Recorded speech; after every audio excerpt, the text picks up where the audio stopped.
नमस्कार, मैं विष्णु शर्मा आप सभी का आपके ही अपने चैनल विष्णु एडीपी में हार्दिक स्वागत करता हूं। आज की स्टोरी हमेशा की तरह आपको बहुत ही अच्छी मोरल देने वाली है, बहुत ही अच्छा ज्ञान मिलने वाला है, सबक मिलने वाली है। स्टोरी आपको आपके जीवन से जुड़ी हुई लगेगी, आपको लगेगा एंडिंग में कि हाँ ये तो हमारे साथ ऐसा ही होता है। बहुत ही शानदार स्टोरी है।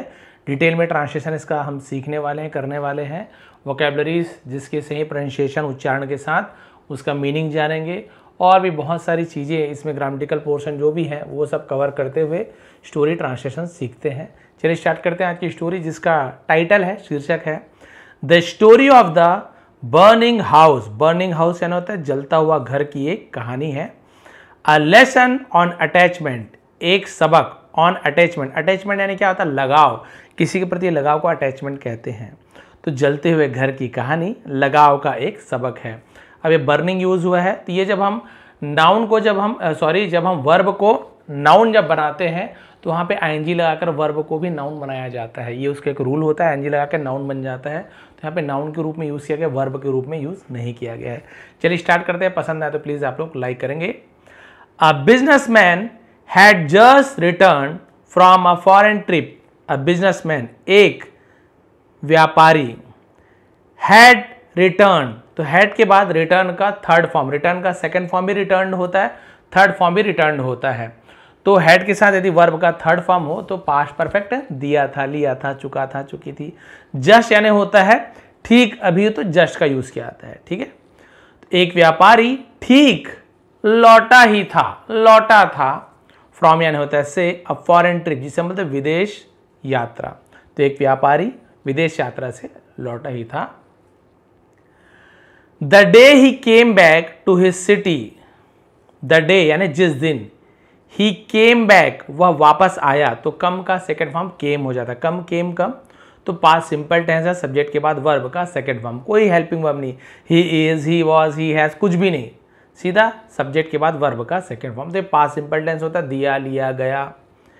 वह वापस आया, टू प्रेपोजिशन है, कहाँ आया है ना, किसी जगह का नाम, नाउन के जगह पहले टू लगे प्रेपोजिशन में। हिज सिटी यानी अपने शहर, जिस दिन वह अपने शहर लौटा। ही hired a taxi from the airport. He hired, उसने हायर किया। हायर यानी क्या होता है? किसी को किराए पर पैसा देकर किसी काम पर लगाना, उसे हायर करना बोलते हैं। तो उसी का सेकंड हायर्ड। तो उसने है ना किराए पर एक टैक्सी ली, फ्रॉम यानी से, द एयरपोर्ट हवाई अड्डे से, and went straight to his colony, और वेंट गया, गो वेंट गॉन, तो गया के लिए हम वेंट का यूज करेंगे। गो तो जाता है, ही गोज वह जाता है, ऐसे हो जाता। वेंट यानी गया, वह गया। स्ट्रेट यानी सीधे, टू ये भी प्रपोजिशन है, कहाँ गया? हिज कॉलोनी, और वो सीधे अपने कॉलोनी पे गया। But the moment he stepped out of the taxi, लेकिन द मोमेंट यानी क्षण, जिस समय, ही स्टेप्ड आउट, स्टेप यानी कदम निकालना, आउट यानी बाहर निकलना। लेकिन जैसे वह टैक्सी से बाहर निकला, ऑफ द टैक्सी, टैक्सी से बाहर निकला, उस क्षण, ही वॉज शॉक्ड, वह शॉक्ड था। शॉक यानी क्या होता है? जिसे हम बोलते हैं सदमा लग जाना, हैरान हो जा रहा एकदम, तो वो सदमे में आ गया था, उसे सदमा लगा जैसे ही बाहर देखा। His house was on fire, उसका घर वॉज यानी था, ऑन फायर मतलब आग लग जाना। तो क्या हो जाता है? His house was on fire यानी उसके घर में आग लग गई थी, ऐसे उसके घर में आग लग गई थी। Flames had इनगल्फ्ड the entire building. Flame यानी क्या होता है? फ्लेम्स प्लूरल है, फ्लेम का फ्लेम्स हो जाता है। लपट को हम फ्लेम कहते हैं। फ्लेम्स यानी लपटों ने, है ना, लपटों, आग की जो लपट रहती है। हैड इनगल्फ्ड, अब यहां पे देखिए हैड के बाद फिर वर्ब का फर्स्ट फॉर्म। ये वर्ब क्या है इसमें? इनगल्फ यानी क्या होता है? इनगल्फ यानी होता है हम जिसे बोल सकते हैं निगल जाना, या फिर अपने चपेट में ले लेना, उसे इनगल्फ कहा जाता है। उसी का सेकंड इनगल्फ्ड, है ना। फिर वही वाली बात, हैड के बाद वर्ब का थर्ड फॉर्म, सेकंड थर्ड दोनों इनगल्फ्ड होता है। फ्लेम्स हैड इनगल्फ्ड यानी कि क्या हो जाएगा? लपटों ने चपेट में ले लिया था, दिया था, past perfect tense. The entire building, पूरे, एंटायर पूरा, यानी पूरी बिल्डिंग को, पूरे भवन को लपट ने चपेट में ले लिया था आग की लपटों ने। His family members were standing outside, उसके परिवार के सदस्य वर स्टैंडिंग खड़े हुए थे, आउटसाइड यानी बाहर, तो घर के बाहर खड़े थे। सेफ सुरक्षित, बट हेल्पलेस लेकिन असहाय, हेल्पलेस यानी बेबस जिसे कहा जाता है। वॉचिंग द हाउस बर्निंग, घर को जलते हुए देखकर, है ना, देख रहे थे। और घर को जलते हुए वो क्या कर रहे थे, देख रहे। सुरक्षित तो थे लेकिन बेसहारा होकर, असहाय होकर, बेबस होकर जलते हुए घर को वो देख रहे थे। The businessman quickly paid the taxi driver, व्यापारी ने क्विकली यानी जल्दी से, पेड यानी भुगतान करना, पे का सेकंड में पेड, द टैक्सी ड्राइवर, तो उस टैक्सी ड्राइवर को पैसा चुकाया तुरंत, जो भी उसका पैसा किराया हुआ होगा। And broke down in tears, broke down in tears मतलब क्या होता है, फूट फूट कर रोना, बहुत ज्यादा रोने से ब्रोक डाउन हो जाता है ना, ब्रोक डाउन इन टीयर्स, और फूट फूट कर रोने लगा। ही क्राइड लाउडली, उसने जोर से चिल्लाया, जोर जोर से चिल्लाया। All my life's earning, all यानी पूरा, माई लाइफ्स मेरे जीवन का, अपॉस्ट्रोफी ऐसे काकी के, अर्निंग्स कमाई, मेरी जिंदगी भर की कमाई। एवरीथिंग सब कुछ, आई बिल्ट मैंने बनाया था, बिल्ड का सेकंड फॉर्म बिल्ट, डी के जगह टी हो जाता है, सेकंड फॉर्म बन जाता है। आई बिल्ट मैंने बनाया था, ये भी आपका पास्ट सिंपल टेंस है। Is turning into ashes, turning into ashes मतलब राख में बदल जाना, उसे हम टर्निंग इनटू एसेस का, ऐसा ने राख होता है। तो देखिए, मेरी जिंदगी भर की कमाई, मैंने जो कुछ भी कमाया था सब राख में बदल गया, राख हो गया। एवरीथिंग इज गॉन, सब कुछ जा चुका है, सब कुछ खत्म हो गया है। हिज ग्रीफ वॉज अनकंट्रोलेबल, उसका शोक, ग्रीफ यानी क्या होता है, दुख, शोक को ग्रीफ कहा जाता है, वॉज यानी था, अनकंट्रोलेबल, कंट्रोलेबल यानी कंट्रोल करने लायक, अन जुड़ गया, निगेटिव बन गया, अनकंट्रोलेबल यानी अनियंत्रित हो गया, जिसे बेकाबू था, उसका दुख बेकाबू हो गया था। अब क्या हुआ देखिए, अब अपने घर को जलता हुआ देखा, बढ़िया पैसा ऐसा कमाया, विदेश यात्रा से लौटा, और जब अपने घर को जलता हुआ देखा तो पूरा बेकाबू हो गया, सब कुछ मेरा जल गया, जोर जोर से रोने लगा। हिज एल्डर सन, उसका बड़ा बेटा, एल्डर बड़ा, यंगर छोटा, who was standing near by, जो वॉज स्टैंडिंग खड़ा था, है ना, नियर बाई यानी पास में, जो पास में ही खड़ा उसके बड़े बेटे ने। Saw his father's condition, saw देखा, सी सॉ सीन, सेकंड हम सॉ का यूज करेंगे, देखा बोल रहा हूं इसलिए सॉ का यूज किया गया। हिज फादर्स, हिज यानी उसका, उसकी ऐसे यूज किया आता है, बट हिज यानी अपना, अपनी ऐसे भी यूज किया आता है। अपने पिताजी की, ये देखिए अपॉस्ट्रोफी ऐसे यानी फिर काकी के, कंडीशन यानी स्थिति, हालात, पास ही खड़े उसके बड़े बेटे ने अपने पिता की हालात देखा, हालात को देखा। Even the neighbours were worried, even यहां तक के, उसे इवन कहा जाता है ना, या भी के लिए भी इवन का यूज किया जाता है। द नेबर्स पड़ोसी भी, वर यानी थे वरीड चिंतित, पड़ोसी भी चिंतित थे। थिंकिंग दैट सोच रहे थे, the shock might cause him a heart attack, the shock यानी ये जो झटका लगा है, माइट शायद, तो शायद के लिए माइट का यूज किया जाता है, संभावना कम हो तो माइट का यूज किया जाता है, संभावना ज्यादा हो तो मे का यूज किया जाता है। कॉज यानी होता है कारण, हिम यानी उसका, हार्ट अटैक। तो पड़ोसी भी चिंतित थे, उन्हें लगा कि कहीं सदमे की वजह से उन्हें दिल का दौरा ना पड़ जाए।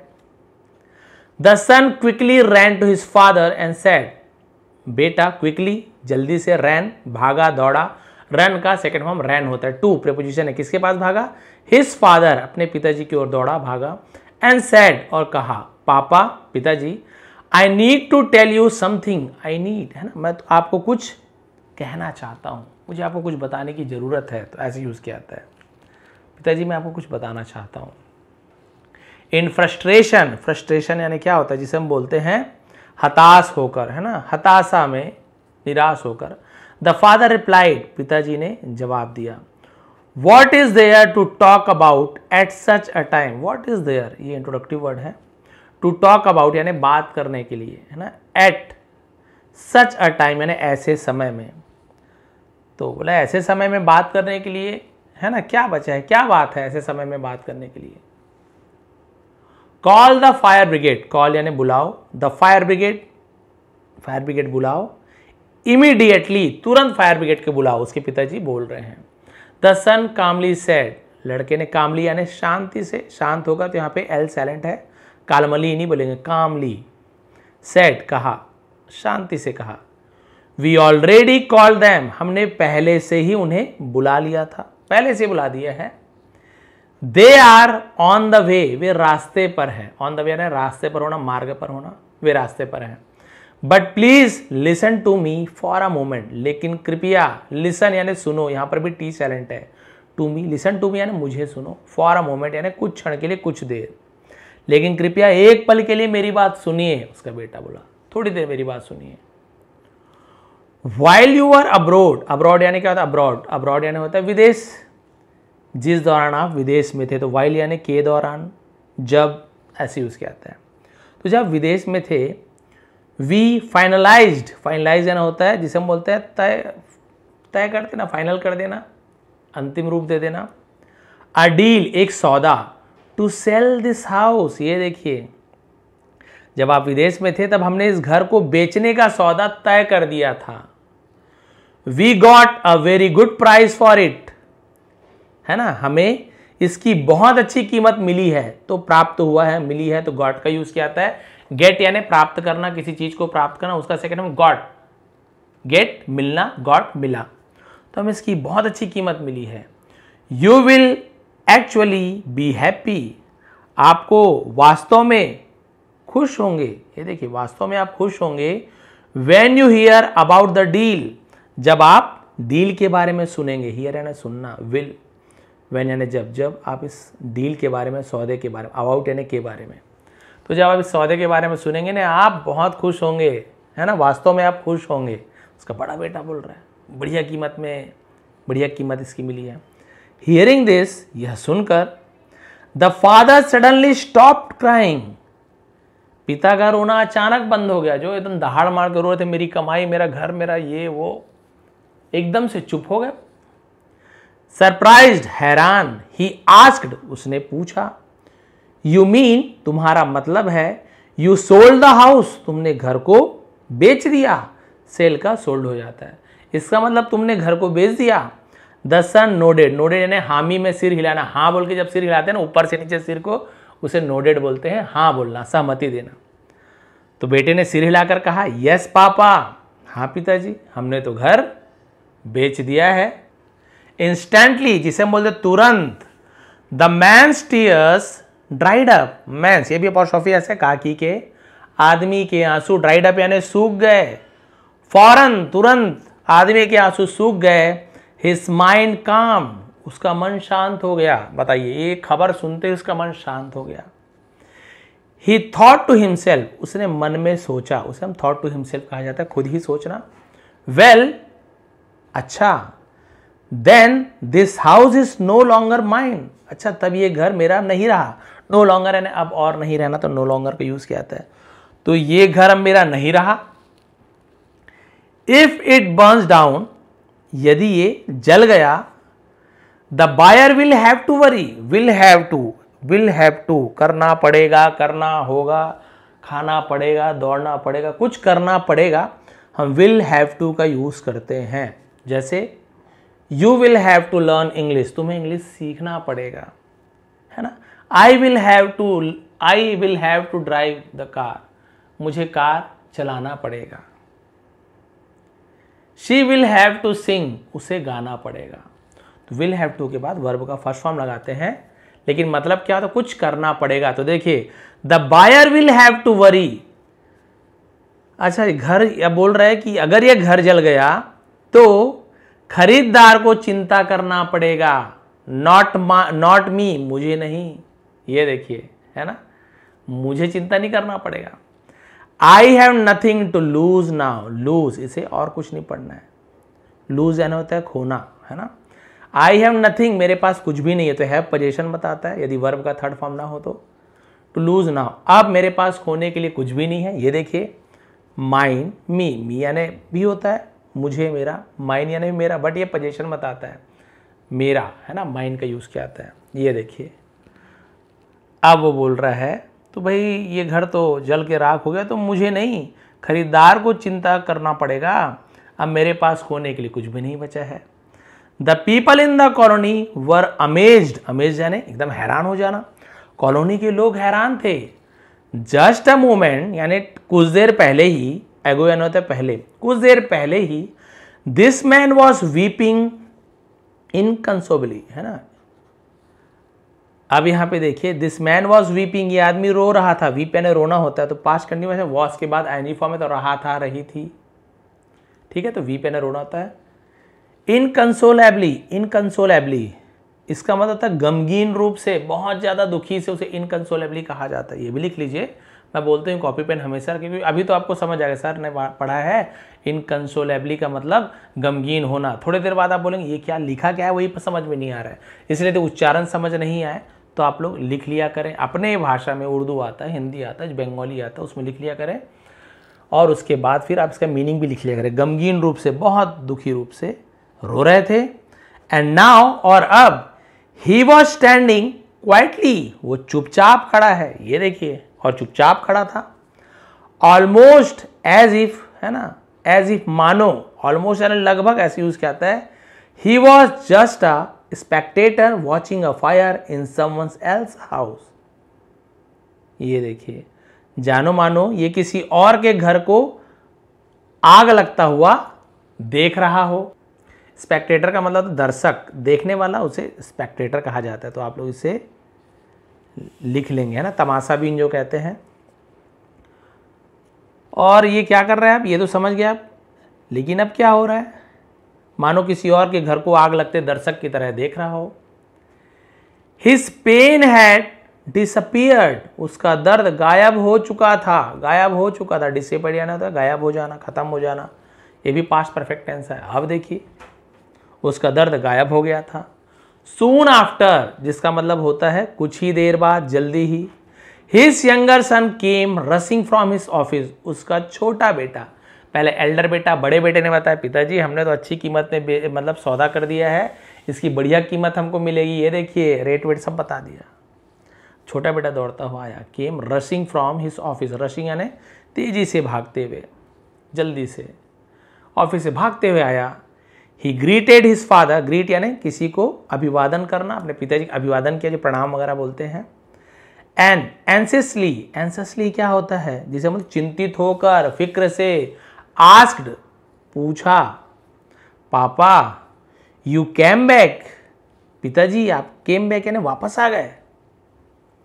But look at what is happening, लेकिन देखिए, है ना, क्या हो रहा है। इसके साथ एनजी फॉर्म में हैपन यानी होना, तो हैपनिंग रहा है, रही है, तो प्रेजेंट कंटिन्यूअस टेंस है। देखिए क्या हो रहा है, पिताजी आप आ गए। Everything we own is burning away, हर चीज, वी ओन जो हमारा था, इज बर्निंग जल रहा है, बर्निंग अवे। देखिए क्या हो रहा है, हमारा सब कुछ जल रहा है। अवर सेविंग्स, हमारी बचत पूंजी जिसे कहते हैं। अवर होम, हमारा घर। एवरीथिंग, सब कुछ जल रहा है पिताजी, देखिए। The father put his hand on his shoulder, पिताजी ने पुट रखा his hand, put first form भी होता है, पुट सेकंड फॉर्म भी होता है, पुट थर्ड फॉर्म भी होता है, कट फर्स्ट फॉर्म भी होता है, कट सेकंड भी होता है, कट थर्ड भी होता है। तो यहाँ पे हमें देखना पड़ता है कि भाई द फादर पुट, पिताजी रखते हैं, सर फर्स्ट फॉर्म आएगा तो प्रेजेंट सिंपल टेंस हो जाएगा। लेकिन यहाँ पे देखने वाली बात है, फादर थर्ड पर्सन सिंगुलर है ना, तो यदि हम प्रेजेंट सिंपल टेंस में आते तो क्या होता, फादर पुट्स हो जाता, PUTS, puts. The father puts, पिताजी रखते हैं अपने हाथ को, ऑन हिज शोल्डर, उसके कंधे पर, ऐसे हो जाता।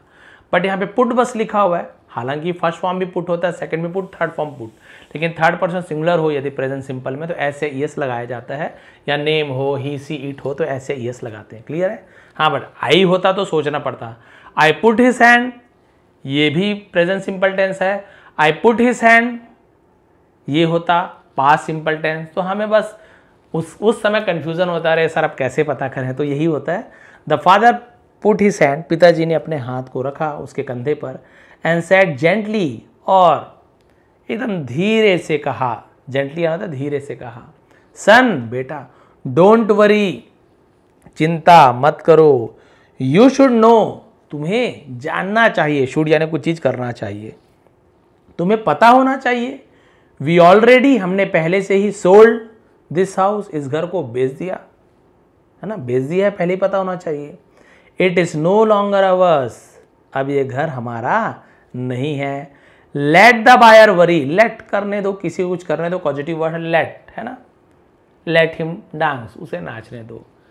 लेट हर सिंग, उसे गाने दो। लेट मी गो, मुझे जाने दो। तो वहां पे लेट का यूज कहते हैं। लेट द बायर वरी, खरीदार को चिंता करने दो। We have nothing to do, हमारे पास कुछ भी करने के लिए नहीं है। विथ इट एनी मोर, ये देखिए ये क्या बोल रहा है, अब इससे हमारा कोई लेना देना नहीं है। He spoke with confidence and ease, he spoke, उसने कहा, स्पीक का सेकेंड फॉर्म होता है स्पोक, विथ यानी साथ में, कॉन्फिडेंस यानी आत्मविश्वास है, ईज यानी होता सहजता, एकदम सहजता से, एकदम आत्मविश्वास सहजता से कहा, अरे बेटा आप कोई चिंता मत करो, घर तो हमने पहले ही भेज दिया है, कोई चिंता की बात नहीं है। अब वो जो उसका खरीदार है उसको चिंता करने दो। ये देखिए वही पिताजी है जो फुट फुट करो मेरा घर मेरा घर मेरा घर। अब वो एकदम खुश हो गया, अरे बाप रे बेच दिए हो क्या, अरे पहले बताना था ना भाई, रोना वोना नहीं करते, फालतू में रो दिए। But the younger son replied, लेकिन छोटे बेटे ने जवाब दिया, तो रिप्लाई का सेकंड रिप्लाइड वाई हट जाता है और आईडी लग जाता है ना, रिप्लाइड। यस पापा, हाँ पिताजी। The deal was made, made यानी किया गया, मेक का मेड हो जाता है। हाँ पापा सौदा तो हो गया। But the buyer hasn't paid at yet, sorry us yet, लेकिन खरीदार ने, हैजंट क्या, हैज नॉट पेड, चुकाया नहीं है, प्रेजेंट परफेक्ट टेंस, तो ये हैजंट क्या है एक्चुअल में, हैज नॉट ऐसे है, तो हैज नॉट, हैव नॉट का यूज किया जाए, प्रेजेंट परफेक्ट टेंस का निगेटिव सेंटेंस होता है, नहीं दिया है, नहीं लिया है। अब बायर क्योंकि थर्ड पर्सन सिंगुलर है इसलिए हैज नॉट का यूज किया गया है। यहीं पे आई यू वी दे होता या सिंगुलर कोई होता तो यहाँ पे हैव नॉट का यूज किया जाता है।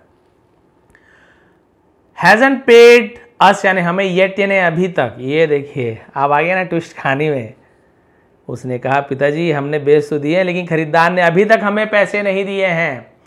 टेक्निकली, तकनीकी तौर पे, the house is still in our name, घर हमारे ही नाम पर है अभी भी, स्टिल एंड अभी भी। We are still the legal owner, हम अभी भी, लीगल यानी कि तो कानूनी मालिक हैं इसके, ये घर के कानूनी मालिक अभी भी हम हैं। जब वो पैसा देगा, कागज कार्रवाई जब कुछ करेंगे तब ये घर उसका होगा, लेकिन अब अभी सोचिए जलता हुआ घर को लेगा क्या। The moment the father heard this, और उस समय जब पिताजी ने ये सुना, हियर का सेकंड में हर्ड होता है, here H E R here, लेकिन डी लगेगा तो हर्ड बोलेंगे, हियर्ड नहीं बोलेंगे। हियर्ड कब होता है जब ईडी जुड़ता, बट वो रूल में नहीं है, ईडी नहीं लगाते, केवल डी लगा देते, हर्ड। जैसे ही पिताजी ने यह सुना, हिज फेस चेंज्ड अगेन, उसका चेहरा फिर से बदल गया। He broke down once more, वो एक बार फिर फूट फूट कर रोने लगा। क्राइंग लाउडली, जोर जोर से चिल्लाने लगा। इवन हार्डर देन बिफोर, यानी पहले से और भी ज्यादा तेज रोने लगा। The neighbours were astonished, astonished यानी आश्चर्यचकित रह जाना, हैरान रह जाना, पड़ोसी हैरान रह गए। What did the younger son say that made him cry all over again, है ना। What did the younger son say, तो डिड का यूज किया गया है सब्जेक्ट के पहले, और वॉट WH फैमिली का वॉट का यूज किया गया है। तो ये पास्ट सिंपल टेंस का इंट्रोगेटिव सेंटेंस है। ये देखिए जहां पे क्वेश्चन पूछा जा रहा है, सवाल पूछा जाता है। छोटे बेटे ने ऐसा क्या कह दिया कि वो फिर से रोने लगे। अरे अभी तो बड़े बेटे ने क्या कहा, तो बड़ा खुश होकर देख रहे हैं जलने वाले घर को।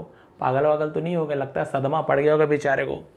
बड़ा बेटा कुछ बोला तो रो रहा है, छोटा हंस रहा था, खुश हो गया था। फिर छोटे बेटे ने आके कुछ बोला, फिर रोने लगा, और भी जोर जोर से रोने लगा। आखिर हो क्या रहा है। And that is the essence of this simple story, और यही इस कहानी का सार है। एसेंस यानी क्या होता है, रस जिसे कहते हैं ना, रस निचोड़, यही इस कहानी का निचोड़ है, सार है। The situation was the same, परिस्थिति वही थी। अ बर्निंग हाउस, एक जलता हुआ घर। बट द बिजनेसमैन्स रिएक्शन, लेकिन व्यापारी की प्रतिक्रिया, केप चेंजिंग, बदलती रही। बेस्ड ऑन, बेस्ड ऑन यानी होता है के आधारित, किस पर आधारित, वन यानी एक, बदल देता हूं, बेस्ड ऑन वन थिंग यानी एक चीज से उसका बर्ताव बदला। वो क्या था, अटैचमेंट, अटैचमेंट, वो एक चीज लगाव था, वही घर था, वही जलता हुआ घर था, वही पड़ोसी थे, वही उसके परिवार था। लेकिन पहले आके बहुत जोर जोर से रोया क्योंकि उस घर से उसका अटैचमेंट था। मेरा घर मेरा घर मेरा घर मेरा घर, रोने लगा। इतनी मेहनत से हमने बनाया है, मेरा घर मेरा घर। जैसे ही उसके बेटे ने कहा कि पिताजी ये घर तो बेच दिए हैं, तुरंत अटैचमेंट हट गया। अच्छा दूसरे का घर, दूसरा, अरे वो रोए। When he believed the house was no longer his, है ना, जब उसे लगा कि उसका घर नहीं रहा, he was calm, वो शांत था। But the moment he realized it, जब उसे इसका एहसास हुआ, was still his responsibility, जब उसे एहसास हुआ कि अब भी ये घर उसकी जिम्मेदारी थी, his pain returned, उसका दर्द वापस आ गया। This story teaches us a profound truth, profound यानी गहरी, उसे profound कहा जाता है। यह कहानी हमें गहरा सच दिखाती है, सिखाती है, टीचर्स सिखाती है। ऐसे यस लग गया, प्रेजेंट सिंपल टेंस है तो ऐसे ही ता है, ती है, टीचर्स नहीं और teachers us. In this world, इस दुनिया में, the real cause of suffering यानी दुख का सबसे असली कारण है, कॉज यानी होता है कारण, इस अटैचमेंट, लगाव ही सबसे बड़ा कारण है। It is our clinging to thing, clinging to thing यानी क्या होता है, ये हमारी आसक्ति का कारण है। अवर पोजीशन, हमारा अधिकार, अवर स्टेटस, हमारा रुतबा, इवन अवर रिलेशनशिप्स, यहां तक कि हमारे रिश्ते भी, दैट ब्रिंग्स अस पेन, जो हमें दुख पहुंचाते हैं। क्यों? सिर्फ attachment. The day we learn to free our self from unhealthy attachment, है ना, जिस दिन हम खुद को अस्वस्थ आसक्ति, अनहेल्थी अटैचमेंट, अस्वस्थ आसक्ति से दूर कर लें, आजाद कर लें, लाइफ विल बिकम लाइटर, जीवन हल्का हो जाएगा, ईजियर, आसान हो जाएगा, एंड फार मोर पीसफुल, और कहीं ज्यादा शांतिपूर्ण हो जाएगा। सो माई फ्रेंड, इसलिए मेरे दोस्त, रिमेंबर, याद रखें, don't let attachment control your happiness, यानी कि, है ना, लेट यानी करने देना, तो डोंट लेट, मत करने दो, अटैचमेंट यानी जिसे हम बोलेंगे लगाव को, आसक्ति पर, अपने खुशियों पर हावी मत होने दो, कंट्रोल मत करने दो। इंस्टेड के बजाय लिव विथ ग्रेटिट्यूड, कृतज्ञता से जियो, एंड डिटैचमेंट, वैराग्य से जियो। दैट इज द रियल की टू इनर पीस, यही आंतरिक शक्ति की, आंतरिक शांति की असली कुंजी है, असली चाबी है। तो यहाँ पे सबसे अच्छी बात यही कही गई है कि जब तक आपको किसी चीज से लगाव है ना, तब तक आपको उसके लिए बहुत दुख होगा। लगाव नहीं है तो छूटने का दुख उससे नहीं होगा। बहुत सिंपल सी बात है ना। वो आपका चाहे कोई मित्र हो, परिवार वाले हो, दादा दादी हो, कोई इंसान हो, कोई वस्तु हो, कोई आपकी कार हो, कोई आपकी पसंद की चीज़ हो, यदि आपको किसी से लगाव है, उससे आप दूर होते हो, वही असली दुख का कारण है। यदि आपको किसी चीज़ से लगाव ही नहीं है, ये पेन से मानो मुझे कुछ भी लगाव नहीं है, कोई फ़र्क नहीं पड़ता है पेन सही रहे नहीं रहे। एग्जाम्पल है, ये पेन मान लो टूट गया, लेकिन मुझे इससे लगाव ही नहीं है, कोई फ़र्क नहीं पड़ने वाला, पेन ही तो है। बट हो सकता है यही पेन मेरी माता जी, जो कि अब नहीं रही, गुजरी हुई है, गुजर चुकी हैं, उन्होंने यदि ये पेन को मुझे दिया होता और ये पेन को मैं संभाल के रखता या यूज़ भी करता और हमेशा याद करते रहता, भगवान न करे ये पेन कहीं टूट जाता, तो क्या मुझे दुख नहीं होता? बहुत ज़्यादा दुख होता। भाई पेन वही, रेट वही, कोई बड़ी परेशानी नहीं है, वही चीज़ है, नया ले लेंगे। बट नहीं, वो तो माँ ने दी थी ना। ये हो गया लगाव, अटैचमेंट हो गया। बच्चों से लगाव होता है, बच्चे को दुख होता है, सर्दी हो रही है, खांसी हो रही है, हमें दुख हो रहा है। अरे आपको तो नहीं हुई सर्दी खांसी, आप क्यों दुख हो रहे हो? लगाव है बच्चे से, मेरा बच्चा, मेरा बच्चा, मेरा बच्चा। भगवान ना करे किसी दिन उसी बच्चे से जब लगाव टूट जाती है, कभी बहुत से ऐसे कारण आते हैं, घर से चले गया, कुछ हो गया। खैर माँ बाप तो ऐसे कभी नहीं करते, ज़्यादातर आप देखेंगे बच्चे ही ऐसे करते हैं जो माँ बाप को दूर भेज देते हैं। बहुत कम है कि माँ बाप बच्चे को निकाल दे, खासतौर पे हमारे देश में। भाई विदेशों की बात तो नहीं है, वहाँ तो जैसे 17-18 साल 16 साल के होते, जाओ भी अपना कमाओ खाओ। खैर उनका भी अलग रीज़न होगा। तो यही बात है, जब लगाव नहीं हो किसी व्यक्ति से, किसी से आप बहुत ज़्यादा प्रेम करते हो, बहुत ज़्यादा लगाव है, उसके बिछड़ने का बहुत ज़्यादा दुख होगा। यदि उसी व्यक्ति से नफरत हो जाती है या उससे आप कोई मतलब ही नहीं है, रहे तो ठीक, नहीं रहे तो ठीक, वो आपके जीवन से चला गया, बात नहीं करे, कोई फ़र्क नहीं पड़ना है, जाने तो क्या ही करना है। क्यों? अब उससे हमें लगाव नहीं है। तो ये जो अटैचमेंट है ना, जो लगाव, आसक्ति जिसे कहा जाता है, यही दुख का असली कारण है, मेन कॉज है। ये देखिए, the real cause of suffering, दुख का असली कारण आसक्ति है, लगाव है। तो यदि आप, भाई ऐसे तो नहीं बोलूँगा अपने बच्चों से लगाव आप करना भूल जाओ, छोड़ दो, किसी की दी हुई चीज़ से लगाव मत करो, ये नहीं है। बट इसमें कहा गया है कि एक शब्द आप पढ़ेंगे अनहेल्दी अटैचमेंट। अनहेल्दी अटैचमेंट, ये चीज आप ध्यान रखेंगे। अनहेल्दी अटैचमेंट क्या होता है? फालतू फालतू की चीजें से आप लगाव करके बैठे हो, जो हमारे साथ ना जीवन में कभी जाना है ना आना है, कोई वैल्यू नहीं, फिर भी लगाव रखे, नहीं यही मेरा प्यारा है, यही मेरा प्यारा है, ये टीन का डब्बा मेरा है ना, ये वीडियो गेम मेरा है, लगाव, बहुत ज़्यादा लगाव रखे। तो ये कोई बहुत अच्छी लगाव वाली चीज़ नहीं है। ठीक है, वीडियो गेम्स हमको भी लगाव है, टूट गया तो दुख होता है, तो दुख का कारण तो ही लगाव है ना। वही चीज़ है कि हमेशा हर चीज़ एकदम दिल ना लगा लो, ही बोलते ना, दिल मत लगाओ भैया, बाद में परेशानी होगी। सुने सुनाई बातें हैं, बट ऐसे होता है। दिल लगाने की बात ये नहीं कि केवल महिला पुरुष से लगाए, पुरुष महिला से लगाए, कोई भी चीज़ पे दिल लग जाए आपका। भाई दादा दादी से भी आपका दिल लग सकता है, उनके बिना मन ना करे, भगवान ना करे। जब दादा दादी का स्वर्गवास होता है, बहुत ज़्यादा दुख होता है, बहुत ज़्यादा कमी खलती है। अटैचमेंट, लगाव, बस यही लगाव ही दुख का कारण है। तो आप लोग कोशिश कीजिए हमेशा हर किसी से लगाव ना रखें। जितना ज़्यादा लगाव रखोगे उतने ज़्यादा, जब वो बिछड़ते आएंगे उतना ज़्यादा दुख होगा। सीमित मात्रा में लगाव रखें। बहुत ही खास लोग हैं तो लगाव रखें। हर किसी से लगाव करना शुरू कर दोगे तो जीवन में तो दुख ही मिलेगा ना। बिछड़ने का दुख, कोई ख़त्म हो गया तो दुख, गुस्सा कर रहे हैं तो दुख, बात नहीं कर रहे तो दुख, फ़ोन में बात नहीं हो रहा है तो फिर दुख। कोई जरूरी नहीं कोई मर ही जाए, फ़ोन में बात नहीं करे तो भी दुख, अरे मुझसे बिछुड़ गया है, दुख दुख दुख। और उस दुख के कारण आप कुछ काम भी नहीं कर पा रहे हो, काम भी बिगड़ता जा रहा है। तो ऐसे लगाव ना लगाएं। लगाव लगाना है तो भाई जिस ईश्वर से, जिस भगवान से आप प्रेम करते हो उनसे लगाव लगाइए।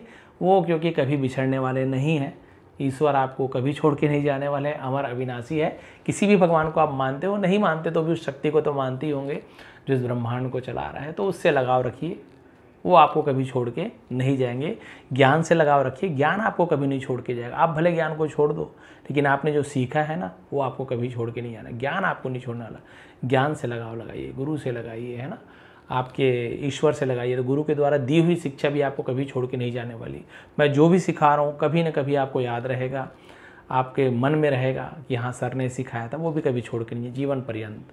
तो ये थी आज की स्टोरी, ये थी आज की मोरल। यदि आपको पसंद आए, समझाने का तरीका पसंद आता, तो वर्ड मीनिंग, प्रोनाउंसिएशन, है ना, रियलाइज्ड, है ना, रियलाइज्ड, तो बहुत सारी चीज़ें सही प्रोनाउंसिएशन के साथ, रिस्पॉन्सिबिलिटी आपको उच्चारण करके बताता हूँ। तो बिल्कुल आप लोग लिख लिया करें अपने शब्दों में। प्रोफाउंड, गहरा, गहरी, है ना, कॉज, कारण, सफरिंग, दुख का, अटैचमेंट, लगाव, तो है ना, पजेशन, अधिकार को पजेशंस कहा जाता है, अधिकारों पर। रिलेशनशिप्स, रिश्तेदारी से कहते हैं, रिश्ता किसी से लगाना। ब्रिंग्स, लाते हैं, लाना, स्टेटस।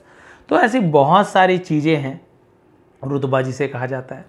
तो मैं आपको समझाता हूँ हर एक वर्ड का मीनिंग, लेकिन बाद में पता चलता है सर क्या ही बताया आपने, हर एक वर्ड का मीनिंग बता। तो यानी कि पूरे जितने वर्ड है लगभग सबका मीनिंग आपको पता चलता है। इतने डिटेल में कौन ही पढ़ाता होगा, तो बहुत अच्छी बात है। वहाँ से भी आप लोग सीखिए, ज्ञान जहाँ से मिले बिल्कुल ग्रहण करना चाहिए।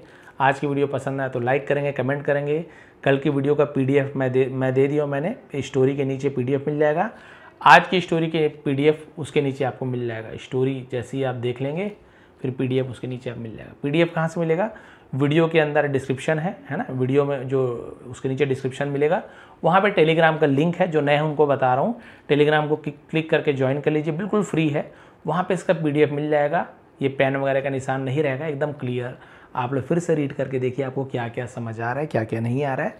और जो आपने नोट डाउन किया है उस इंपॉर्टेंट चीज़ों से फिर से पढ़िए, आपको बहुत ही अच्छी तरीके से ट्रांसलेशन आ जाएगा, सीख जाएंगे। आप सभी का बहुत बहुत धन्यवाद। आपका दिन शुभ रहे।